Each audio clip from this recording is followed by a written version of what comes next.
I'm Carol Cohn, and welcome to Purpose 360, the podcast that unlocks the power of purpose to ignite business and social impact.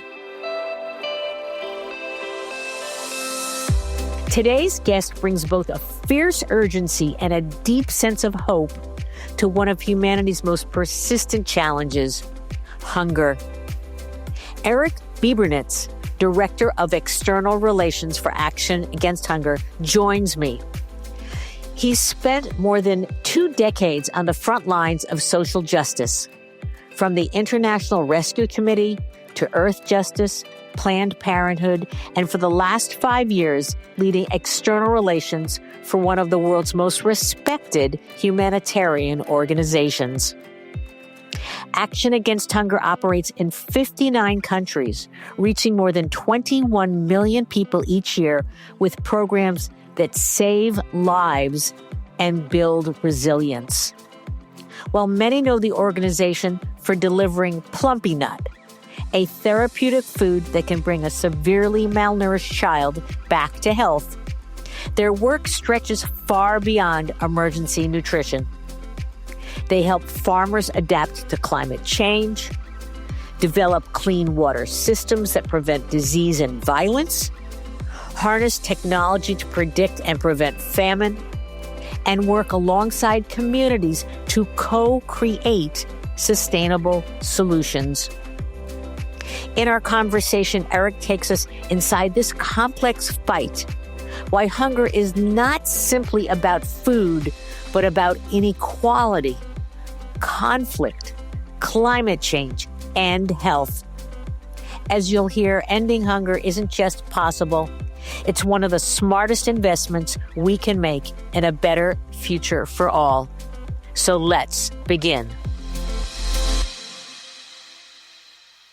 Welcome to the show, Eric.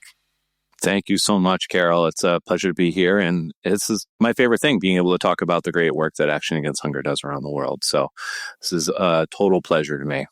We want our listeners to understand who you are, the depth of your capability, your innovations, your services, your products and such, so that they can say, you know, I want to support this organization. I want to work with them. I want to support them, whether you're an individual, whether you're a corporation or such. So that's my ulterior motive for this conversation. But I did have the opportunity to interview your CEO 4 years ago now. And so a lot has changed. But first, your background. You are, I believe, of the over 200 guests I've ever had on the show, you seem to be made for this role in social impact. So you should really talk. Can you share with our listeners what, the type of work you've done in the past, and then why do you do the work that you do today? Well, hey, thank you so much for the recognition. And in terms of, my immediate professional history, I've spent my time largely operating in an international NGO space. So working with the International Rescue Committee for a long time. I worked with the International Planned Parenthood Federation for a number of years. And then Earth Justice, which is U.S.-based, but I think its ambition and scope was global in terms of its programmatic impact. It was focused on climate change. What got me here is, this is a question I think I wonder about myself all the time.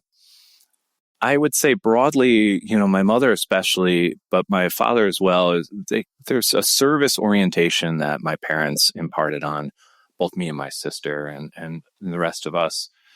My dad, his family, they were in the funeral home business. So they helped people at the hardest point in their lives in New York and Florida. And then my mother, unrelated, sort of coincidental, always a nurse, but was a hospice nurse for a long time before she retired.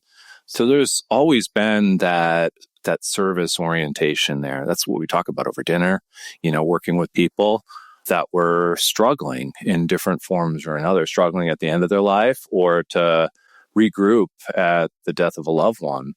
And that's impacted me in ways that I don't think I fully realized until I became, more of an adult. And then for me, it became, I think when I left graduate school, I didn't realize the depths of the industry, especially the INGO space. And that became clear to me when I joined IRC. once you scratch the surface, once you're into it, and once you see the impact that an organization like IRC has every day, whether it's mundane or really superlative, it's truly moving. And I was hooked. And from there, I thought, okay, how can I do this? How can I turn this into a real profession? So, hey, all those things came together, brought me to Action Against Hunger, where I've been steering the external relations team for the past 5 years. And those 5 years have been incredibly challenging. First you had COVID, right? And then you had Ukraine and Gaza, and then you have a new administration. And so let's just start with, what is the state of hunger in the world today? And then let's go from there into talk about the unique capabilities of Action Against Hunger. Great question. Great way to establish who we are. My immediate response is there's the past 5 years, which have been uniquely challenged, as you indicated. But if you take a step back and look at the wider trajectory of change, so over the past 30 to 40 years, the story is one that's less gloom and doom. And we've seen a marked decline in the number of most extreme cases of undernutrition, malnutrition, which Action Against Hunger is focused on solving, that humanity should be quite proud of, and we don't talk about enough. 60% reduction. We've been a part of that story along with World Food Program and other key agencies in our space. That's enormous change. But over the last 5 years plus, we've seen sort of a backslide, especially in key contexts like sub-Saharan Africa.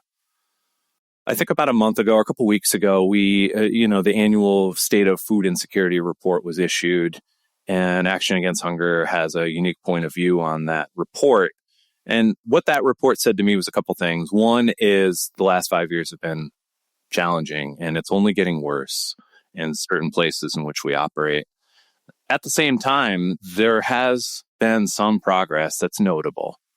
Now, I say that with a little bit of hesitation because I don't want to impart this idea that the conclusion is going to be positive and inevitable. There's a lot of work that we need to do to bring parts of Africa to the level that we're seeing now in Latin America and Asia, where it's improved.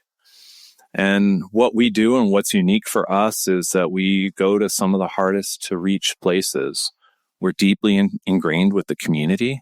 And so that gives us access that others don't have. So whether it's conflict-ridden Ethiopia and in Somalia, or parts of South Sudan and Sudan, along with all the superlative sort of humanitarian crises of our era that we've been participating in directly, whether that's Gaza, West Bank, Palestine, Lebanon, Ukraine, and places where there's been natural disasters. We've been there. That's what we do. Our DNA is humanitarian assistance. And so, our job as an organization is to be there to help people where they need it the most, and then to, like I said, work alongside them to address the root causes that are driving hunger today. What is the origin story of Action Against Hunger? Yeah, so we have a beautiful origin story. It was concerned citizens, scientists, intellectuals, public figures in France in the late 70s, appalled by what they saw happening and play out in Afghanistan. Catastrophic malnutrition among children. And they got together and said, we have to play a role as human beings who care in stopping this. And what are we going to do to stop this? And the story quickly becomes that story of innovation. So that group were able to galvanize support for the creation of the F100 formula. And in the 70s, how we treated malnutrition is very different than how we treat it now.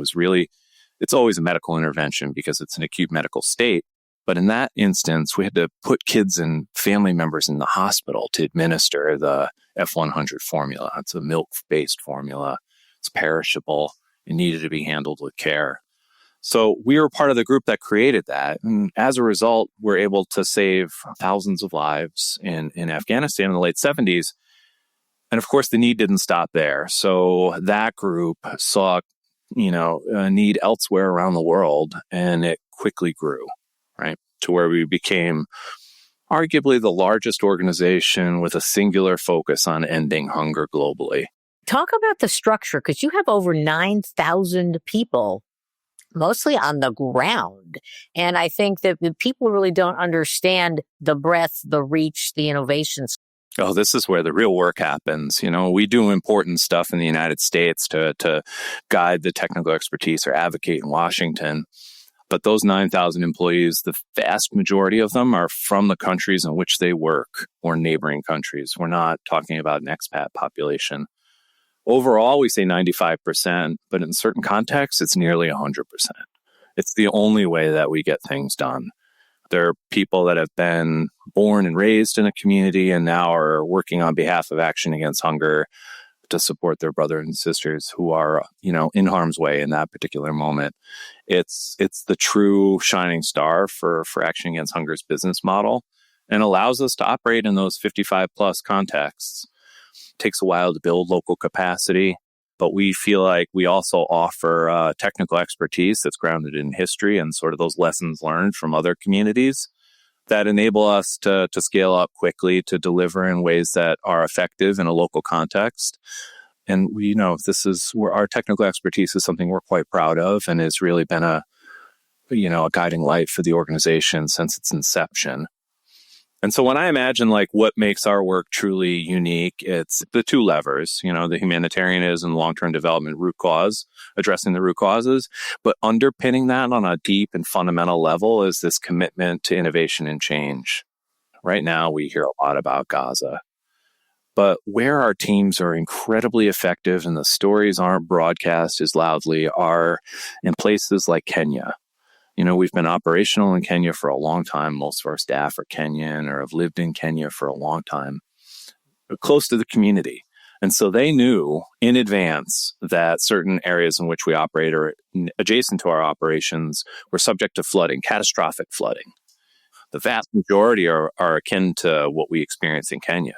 Flash flooding, catastrophic flooding that, it does immediate damage, but then it might rob the soil of its nutrients. And so we have to work afterwards extra hard to rebuild some of what people had built their livelihoods around in those areas. So that's where having local staff, it's not just a nice talking point. It's mission critical. It's how we get things done. Absolutely. Yeah. I want to just talk about RUTF. It's affectionately called Plumpy'Nut. Definitely. And I think this leads the story itself is a terrific segue into the new state of the humanitarian reality, because it was this work has been directly affected. Plumpy'Nut, it's the brand name for a product based on a combination of like a milk product and a peanut paste.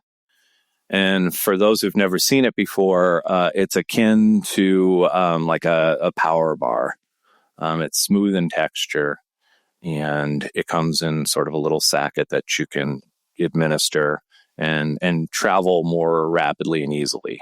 So that is the innovation right there. Number one, it's fewer ingredients that are more shelf stable. Exactly. And we're able to, as a result, take it to the furthest reaches of Ethiopia when it's needed, or wherever else Action Against Hunger might be working. And this is usually done in concert with other organizations. So Action Against Hunger isn't a manufacturer.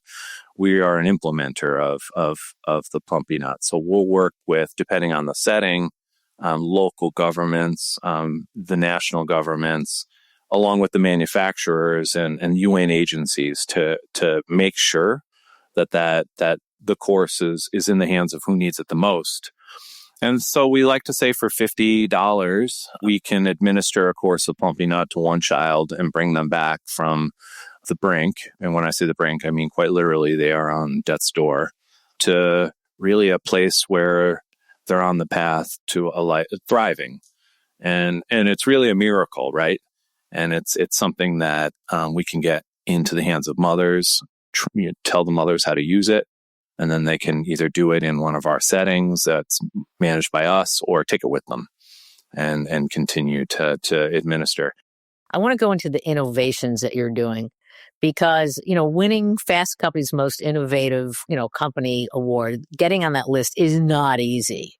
And I think it would be very surprising to our listeners and our viewers that you've created things like a GPS for goats. I mean, you're also on the agricultural side. You're not just about, dealing with malnutrition. Yeah, I appreciate that. And the GPS for goats is by far the most colorful example that when we talk about it, people really latch on because it's beautiful. What it does in its simplicity uses sort of satellite technology to help guide herders to the arable land or water points more effectively, especially in a drought situation. So we're able to look from the sky and get it to the people who the information that the people need it, and then they drive their herds in the right direction.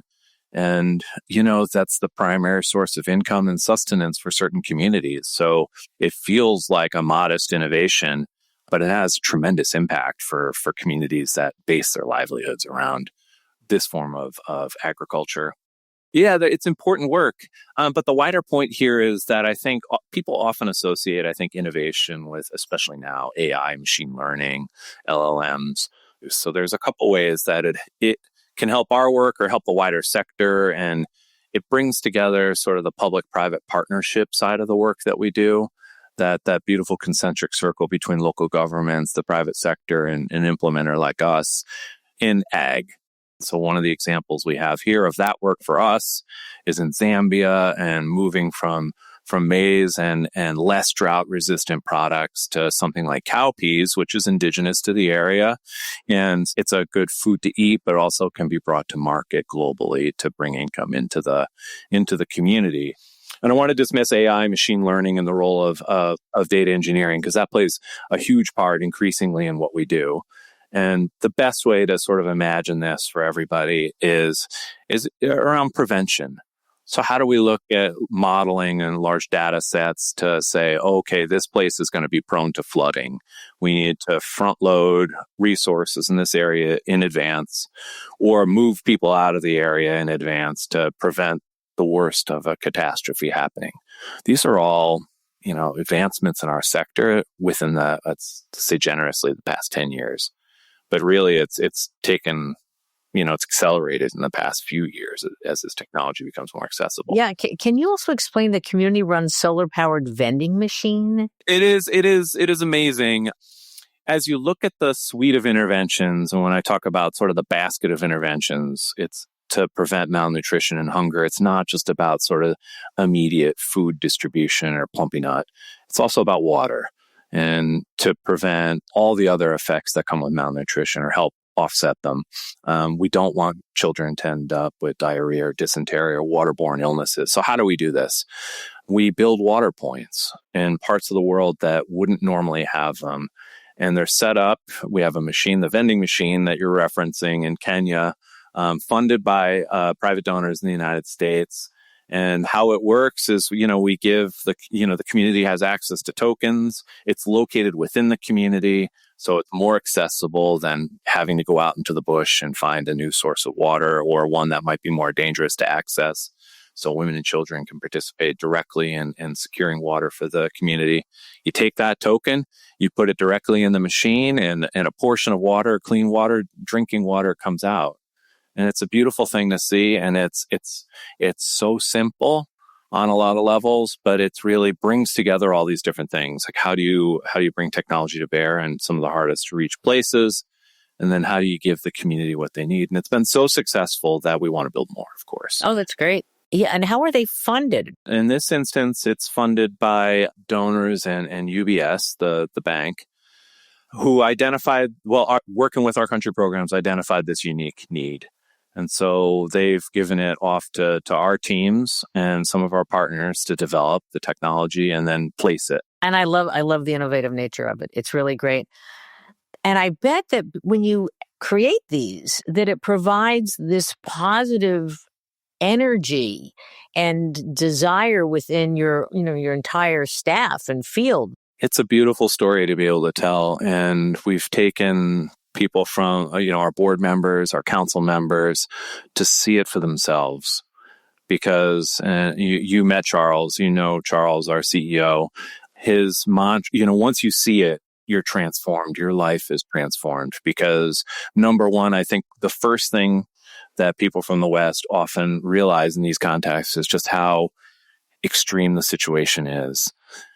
It's transformative. It's truly transformative. And that's wonderful. Now I want to pivot to how you're dealing and addressing with the severance of USAID and the speed of it, and even as many people have said, the cruelty of it. You've got a lot of resilience, but I'd love you to share how the 45 years, how the commitment to innovation, diversifying of partners and around the world has helped you, albeit it's not solved it. Taking the long view here, I think, is helpful. So you're pointing to our legacy is important because that shows that as an organization that's been around, we've navigated multiple challenges. At the end of the day, this is a loss of funding. We've been there before as an organization and a sector. What makes this unique is the volume of funding we're talking about for the entire sector. I think everybody at this point realizes that the U.S. government contributed an overwhelming portion of the development and humanitarian assistance that was being distributed by organizations like ours globally.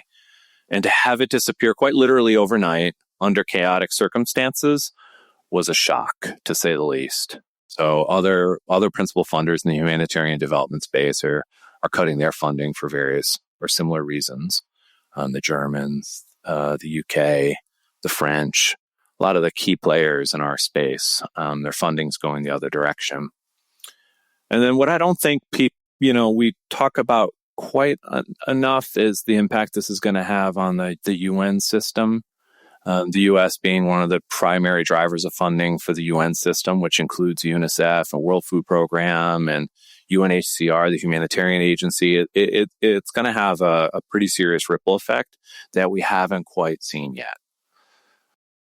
For us, Action Against Hunger, we're somewhat unique in that the U.S. government provided an important slice of our financial pie, but not the full. So other organizations had greater percentage of their resources coming from BHA and some of the other agencies within USAID or State Department. It was about 20% for us. What I'm concerned about now is how do we adapt? We have to assume, at least right now, that no meaningful funding will emerge out of State Department where all of this is housed now. It doesn't mean nothing, but we just can't expect it. So we have to find a more sustainable business model that doesn't rely on that source of funding. And what we've done almost immediately here within Action Against Hunger is we leaned into the other parts of our business that were more sustainable and allow us to continue with the innovation we've been talking about in the interventions in a humanitarian setting that are life-saving and absolutely essential for us to do. When projects are canceled, you sort of in the news hear about the worst. But what it meant for us in a practical level is that our ability to deliver services in Ethiopia stopped overnight. So individuals that were expecting to receive emergency nutrition, it wasn't there. We had to close doors. We had to lay off the staff involved. Cash stopped almost immediately. And that has an immediate life-saving impact, not even thinking about sort of the soft impacts of people seeing the U.S. government as playing an instrumental role in their communities. This is quite literally life or death. And I know that's been dismissed a little bit in some corners of sort of the internet or media space, but we've seen it. We've seen it happen. We've seen people that have been turned away, in our case, that are hungry or desperate.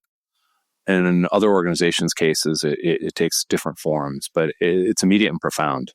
When Secretary of State Marco Rubio said no one has died because of USAID, I think that created such a furor around people with just big hearts and the kind of work you do.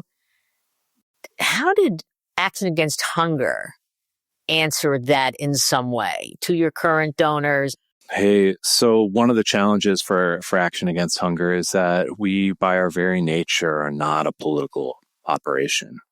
So we are aware of all these comments being made and have our unique perspective from on the ground that was telling us the exact opposite. But our feeling is to sort of let the politicians sort out the aftermath, because our job is to put our heads down and continue to deliver our services in the best way possible. That's our job.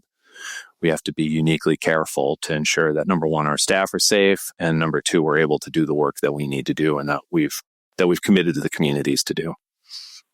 That's beautiful and very, very smart. I'm also love to hear from you again, since you've got the folklore background. One or two stories. I mean, you've been with the organization for over 5 years. One or two that have just touched your heart so much that you like to share when people say, "Hey, Eric, what do you do?" One of those for me is we now have a pretty established partnership with IHG, Hotels and Resorts. And myself and the team went to Atlanta to work directly with that team to find out ways, to work together to activate that partnership. And in one of our calls with the team in Atlanta, we got back this wonderful piece of feedback, which was a person from one of their properties in Chicago contributed directly to Action Against Hunger and then told them, "I did this because Action Against Hunger was there for me when I needed it the most in the Balkans. And when Action Against Hunger helped them, and now they're in the United States, now they're working for a large prominent company and moved to give back." And you hear that, and that's the full circle. That's what you want. You want to be there when people need it the most, and then find out that it's not just an endless cycle of support, that it set them on a path that brought them to the United States, brought them to a large company, and then put them in a position where they can contribute back to us. That's nice. It's beautiful. It was really a beautiful thing for me to hear. The rest, other stories, there's so many that you find so, I've been doing this for a long time, and one of our challenges within the sector is not becoming immune and callous to the imagery and the things that come your way, things that don't necessarily make it to the public. You find ways to navigate it. Still, there are stories that break through and move you. I'm a parent now, and so I see the world in a different way, like every other person who has a kid. And we had a video that the team produced about, I think it was a young woman or girl in Somalia or Ethiopia. And the video came my way for approvals, and I was watching it with my wife. She was in the room at the same time. And we went through the story of, you hear a child crying. The child and its mother came into a feeding center in Ethiopia looking for support in their darkest moment. And the doctors and the community health workers in Ethiopia were able to administer, again, Plumpy'Nut to a kid. And it's a story that we tell so many times here, but in this particular telling, it was hard to watch. And it's a positive story. You watch this kid come in, you hear the crying. You hear the crying above all else in a quiet space. And it's unnerving. It moves you. It moves you as a parent. You imagine your child there. And through Action Against Hunger, she came through. She was revived, looked healthy. Her skin was clear. It was amazing to see. And this is all done in a cut up video, 1 minute long, effective story for us.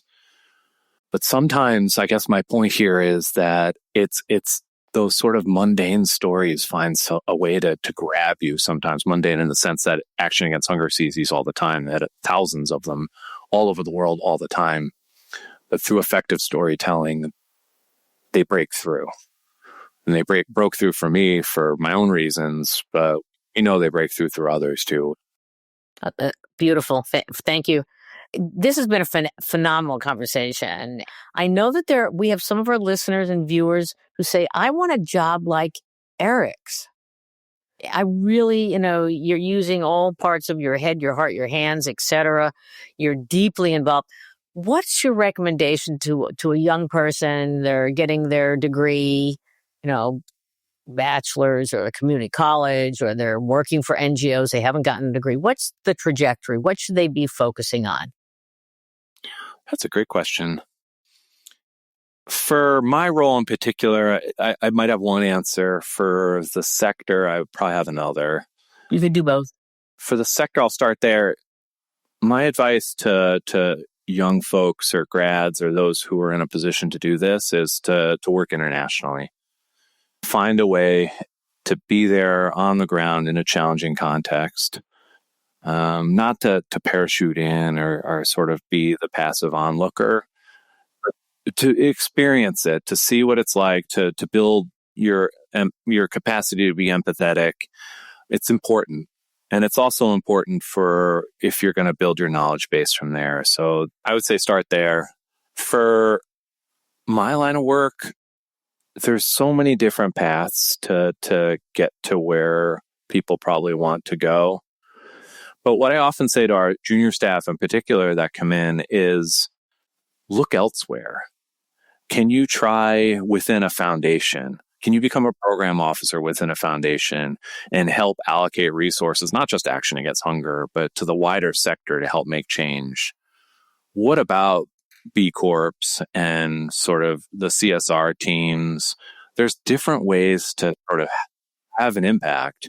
And you can always come back to an Action Against Hunger with that expertise, and we'll be there for it, or IRC or Save the Children. There's lots of organizations that do great work that people can engage in. But that's it. I find that my advice, especially early career, is just gain the experience in the way that gain it. Yeah, that's what I say. Yeah, for sure. I always like to give the mic over to my guest and something that we haven't covered or something you want to reiterate, as we have to end this wonderful conversation. I think we right now are uniquely focused, humanity is uniquely focused, North Americans, people in New York, on what's not working.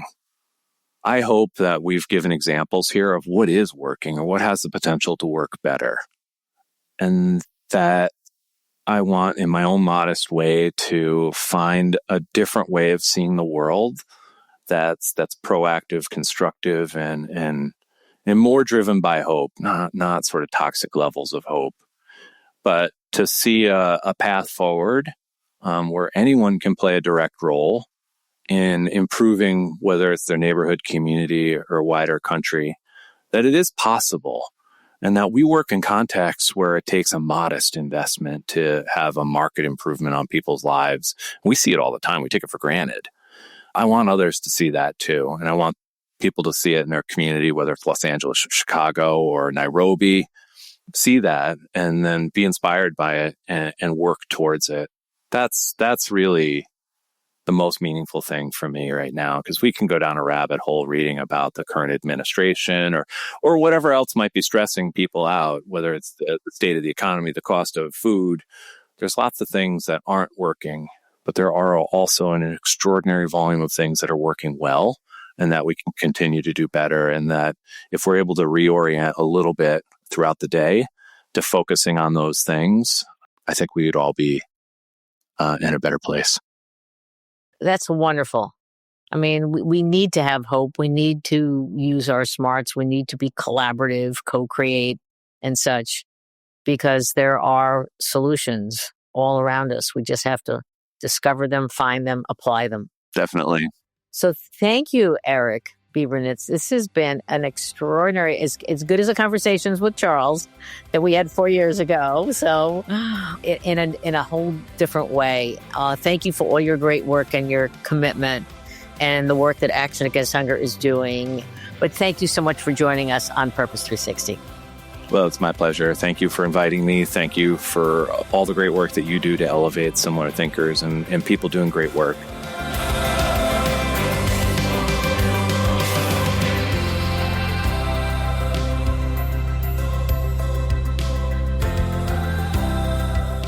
This podcast was brought to you by some amazing people, and I'd love to thank them.